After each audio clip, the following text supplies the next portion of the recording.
Why is freedom of press important, and what does it take for Malaysia to ensure media freedom is achieved for all? We speak to Ding Joanne, advisor for Centre for Independent Journalism, to discuss the importance of independent press and suggest a few policy recommendations for the government to explore.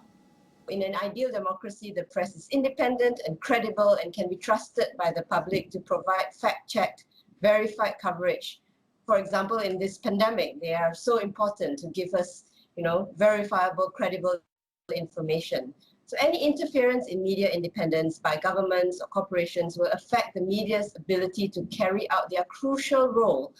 For example, when COVID was spreading in Wuhan, and around March, the government started putting out stories that things were getting better, but actually there was still a shortage of test kits, and there were still, the healthcare system was still under strain.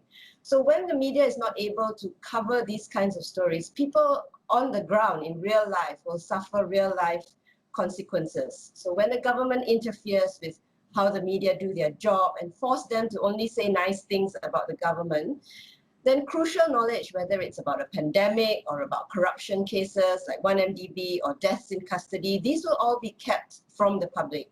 Joanne outlined a few reforms that the government can explore to better improve the state of press freedom in the country. But the first thing I would say would be to stop all crackdowns on the media. So stop calling them in for questioning if you feel insulted or misquoted or misrepresented. This is not what happens in a democracy that respects media independence. You are the government. You have all the channels at your disposal to clarify any statement if you feel it is necessary.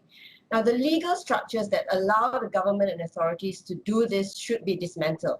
The previous PH government promised to do this, leading to a rise in our position on the World Press Freedom Index. But these reforms have since stalled.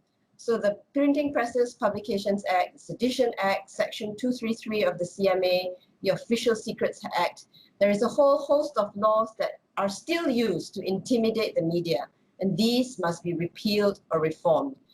The government must also enact a Right to Information Act, which would make it compulsory for all publicly held information to be released unless there are exceptional reasons not to do so.